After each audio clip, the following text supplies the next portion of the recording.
Good morning to all of you. Welcome to concept decoder. आप सभी का आपके अपने प्यारे चैनल कॉन्सेप्ट डिकोडर पे स्वागत है। आप सभी को मालूम होगा एक एप्लीकेशन आई थी बिहार पब्लिक सर्विस कमीशन के द्वारा फॉर असिस्टेंट सैनिटरी इंजीनियर, ठीक है। 286 वैकेंसी आई थी। तो इसी से रिलेटेड मैं आज बात करने वाला हूं कि ऑनलाइन फॉर्म भरने के बाद, ऑनलाइन आवेदन भरने के बाद आपको आगे क्या करना होगा। ओके, तो सबसे पहले इस नोटिस को देखिए, आपके सामने नोटिस है, कहीं कुछ छिपा नहीं है। तो बिहार लोक सेवा आयोग ऑनलाइन आवेदन भर लेंगे आप, ठीक है। स्टार्टिंग डेट है 17/1, मतलब अभी आप भर सकते हैं। एंड ये चीज आप भर सकते हैं ऑनलाइन आवेदन 10 तारीख तक, 10/2 इसका अंतिम समय है। आप 10 फरवरी तक में ऑनलाइन आवेदन अच्छे से भर लीजिए। ऑनलाइन आवेदन को भरने के बाद आपको बीपीएससी को इसको ऑफलाइन मोड में पोस्ट के द्वारा भेजना होगा, ठीक है। डाक सेवा के द्वारा आपको ये भेजना होगा। जो भी आपने एप्लीकेशन फॉर्म को भरा है इसके साथ कुछ डॉक्यूमेंट कंबाइंड करके मिला के आपको भेजनी होगी। और ये कुछ डाक सेवा के द्वारा आपको बीपीएससी को कुछ इस तरह से भेजना होगा कि वो 24 फरवरी शाम 5 बजे तक बीपीएससी कार्यालय में हो। अगर ये नहीं पहुंचेगा 24 फरवरी 5 बजे तक तो क्या होगा, तो आपका एप्लीकेशन फॉर्म भले ही आपने ऑनलाइन भरा है वो रिजेक्ट हो जाएगी। ऐसा होता है। ओके, तो चलिए आगे चलते हैं और देखते हैं कि ये जो आपको स्पीड पोस्ट करनी है इसमें आपको किन किन चीजों की आवश्यकता है, आप क्या भेजोगे। तो देखिए, इसका डिटेल आपको नोटिफिकेशन में ऑलरेडी दिया गया है कि आपको क्या क्या किन किन चीजों को भेजना पड़ेगा। तो देखिए, सबसे पहले आपको क्या करनी है कि जो एप्लीकेशन फॉर्म आप फिलअप करेंगे, ध्यान रहे, जो एप्लीकेशन फॉर्म आप फिलअप करेंगे उसको डाउनलोड कर लीजिए। पहला चीज, उसको डाउनलोड करने के बाद उसमें फिलअप में अगर फोटो, कॉर्नर में फोटो लगाने का जगह है तो फोटो लगा दीजिए, और जहां साइन करने के लिए पूछेगा वहां आप साइन कर लीजिए, ठीक है।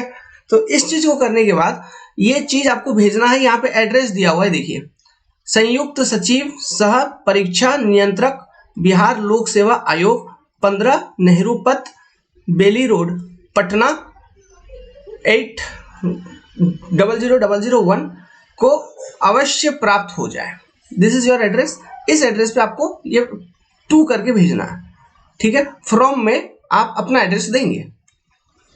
अब इसमें सबसे पहला डॉक्यूमेंट तो होगी आपका ये एप्लीकेशन फॉर्म, जो आप फील्ड एप्लीकेशन फॉर्म, ठीक है, उसको डाउनलोड करने के बाद। और एक चीज देखिए, जब ऑनलाइन आप अटेम्प्ट कर रहे हो, ऑनलाइन आप भर रहे हो, तो ऑनलाइन भरने के बाद जो आपका एप्लीकेशन फॉर्म है उसको डाउनलोड करके कंप्यूटर पे या फिर जहां भी प्रिंट आउट करके उसको अच्छे से सुरक्षित रखें तब तक, जब तक एग्जाम वगैरह सब नहीं हो जाए। इंटरव्यू तो नहीं है इसमें, जब तक एग्जाम वगैरह सब कुछ नहीं हो जाए वो, क्योंकि कभी भी मांगा जा सकता है आपसे, ठीक है। At the time of document verification हो सकता है, शायद वो फिर से एक बार मांगे, तो आपको उसको सुरक्षित रखना है। प्लस जो ऑनलाइन एप्लीकेशन फॉर्म आप भरेंगे तो उस समय जो लॉगिन आईडी आपका होगा और पासवर्ड वगैरह होगा, इसको भी किसी एक अलग जगह पे लिख के रख लीजिए। दैट इज आल्सो इंपॉर्टेंट, क्योंकि बहुत लोग होता है भूल जाता है।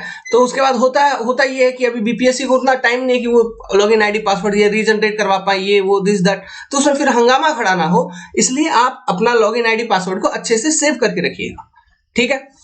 तो देखिए, इसके अतिरिक्त आपको क्या भेजनी होगी, मैं एक जनरल डॉक्यूमेंट बता रहा हूं जो मिनिमम बेसिक रिक्वायरमेंट है। सबसे पहले आपका 10th का मार्कशीट, ये तो आपको भेजना ही है। इसके बाद आपको क्या भेजना है, उसमें 10th का मार्कशीट अटैच करोगे।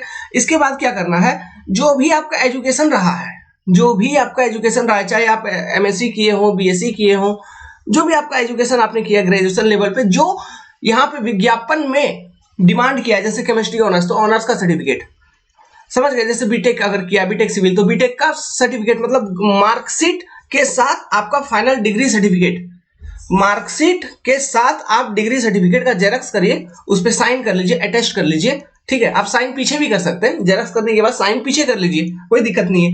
अटेस्ट कर लीजिए, उसको अटेस्टेशन कहा जाता है, ठीक है। उसको अटेस्ट करके आपको ये चीज आपको भेजनी है। उसके बाद क्या भेजना है, उसके बाद देखिए, जैसे एक फॉर्म के अंदर आपको बहुत सारा ऑप्शन आया है फॉर रिजर्वेशन वगैरह, है ना। आप रिजर्वेशन में है, अगर एज लिमिट डिमांड कर रहे हैं तो अकॉर्डिंग टू फॉर्म, तो उससे रिलेटेड आपको डॉक्यूमेंट भरनी है। अगर आप जैसे कास्ट सर्टिफिकेट आपका है तो आपको कास्ट सर्टिफिकेट भेज देना पड़ेगा। अगर आपके पास ये है, क्या बोलते हैं उसको, इकोनॉमिकली बैकवर्ड सेक्शन का सर्टिफिकेट है तो उसको चिपका दीजिए, उसको लगा दीजिए, ठीक है। ओके, तो इन सब चीजों का दरकार है। अब ये सब डॉक्यूमेंट आप भर देंगे और भेज देंगे। तो मिनिमम डॉक्यूमेंट जो रिक्वायर्ड है फॉर जनरल स्टूडेंट, ठीक है, अगर वो एज रिलैक्सेशन वगैरह कुछ डिमांड नहीं कर रहा है तो क्या क्या रिक्वायर्ड, एप्लीकेशन फॉर्म का हार्ड कॉपी, उसके साथ 10th की सर्टिफिकेट, फिर आपकी ग्रेजुएशन की सर्टिफिकेट। ओके, और कुछ नहीं चाहिए। ये लिफाफे में डालिए, एड्रेस दिया हुआ है, भेज दीजिए। अब ये सब चीज को और डिटेल जानकारी में आप कहाँ से पढ़ सकते हो? इसका नोटिफिकेशन में पढ़ सकते हो, नोटिफिकेशन में। ओके, मैंने एक वीडियो बनाया था इससे रिलेटेड, उस वीडियो के कमेंट सेक्शन में हमने नोटिफिकेशन का पीडीएफ वगैरह भी सब कुछ डाला हुआ है, ठीक है। तो आप वहां से ये डाउनलोड करके कर सकते हैं, या फिर आप सीधा अगर नोटिफिकेशन आपको डायरेक्टली डाउनलोड करना है तो आप फ्री जॉब अलर्ट के वेबसाइट पे जाइए, फ्री जॉब अलर्ट के वेबसाइट पे जाइए, या फिर आप डायरेक्ट बीपीएससी के वेबसाइट पे क्यों नहीं चले जाते, बीपीएससी की वेबसाइट पे जाइए, वहां पे ये एडवर्टाइजमेंट होगा तो वहां से ये डाउनलोड कर लीजिए, फिर उसके अकॉर्डिंग भेज लीजिए। ओके, लेकिन ध्यान रहे ये 24 तारीख से पहले पहुंच जाना चाहिए।